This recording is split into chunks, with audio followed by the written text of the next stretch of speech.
Well, if you've got a moment, you can always do a bit of deadheading of your daffs and narcissi. They look tidier anyway without these nasty heads on them. Now, what you've then got to do is feed your bulbs. Now, a good liquid feed will work. Watering can, pour it over the top. Some of it will be absorbed through the leaf and it will go down to the bulb. If you've got bulbs that are in a bed, why not use a general granular fertilizer? Anything will do, or you could use even bloodfish and bone.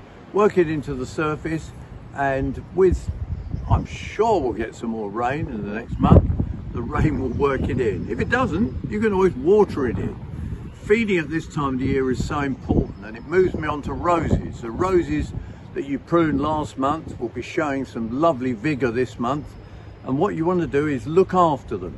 So give those a blooming good feed. I like to use something like a positive rose food. It's got extra elements in it that will help that rose, but any good general fertilizer again will help roses. Watch for black spot. Black spot starts off as a little brown spot on the leaf, and if it does, get some rose clear and spray as soon as you can. Any leaves that drop, keep clean, really important indeed. And as the roses grow, you'll find occasionally the odd sucker, and you'll say, what's a sucker? Well, a sucker is where the root is trying to produce an extra bit of growth, and you'll see that the leaf is totally different from your rose.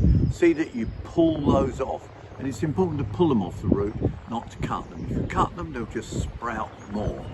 So what else are we going to do? Well, we've talked roses. The climbing roses will be growing as well. Tie those in, tie clematis in.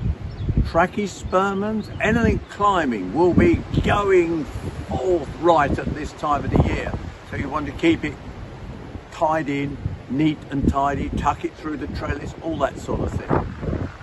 Let's touch on lawns. Lawns have been a real battle over the last few months, wherever you are in this country and maybe even into Europe, because we've had so much rain. Some of you will have damaged your lawns quite considerably trying to mow them during the season. What's important to do now is to just rake that through. If you've got one of those lovely wolf Scarifys, ideal. Just scarify the surface, get a good quality grass seed and just throw the grass seed onto the areas that you've damaged. Set your mower high. Keep it high this year. The grass has gone through hell this winter, so treat it nicely. And the other thing you can start doing is giving it a blooming good feed. Keep those edges looking trim and neat, and the garden will look an absolute picture. Now, have I forgotten anything? Yes, start sowing some of those vegetables. I'll be getting basil in, flat leaf parsley, maybe a few of the early carrots, and maybe even some lettuce. They might need a bit of protection depending on where you are in the country and depending on what the temperatures do, because let's face it, lately we've gone from 3 degrees to 20 degrees, so it's really quite difficult to deal with. Look out for plug plants. Don't plant things like tomatoes, marrows, courgettes, peppers, none of those outside at all. They're not hardy enough to put up with the weather that we're getting. But I will tell you when, and that will be next month. And I'll give you more about growing vegetables as well in the coming weeks. So yeah, there's a few tips to be getting on with. And if you want any more information from us, just drop us a post, drop us a line to post@worldradiogardening.com and check out our website and see what information we have there for you to help you in your garden.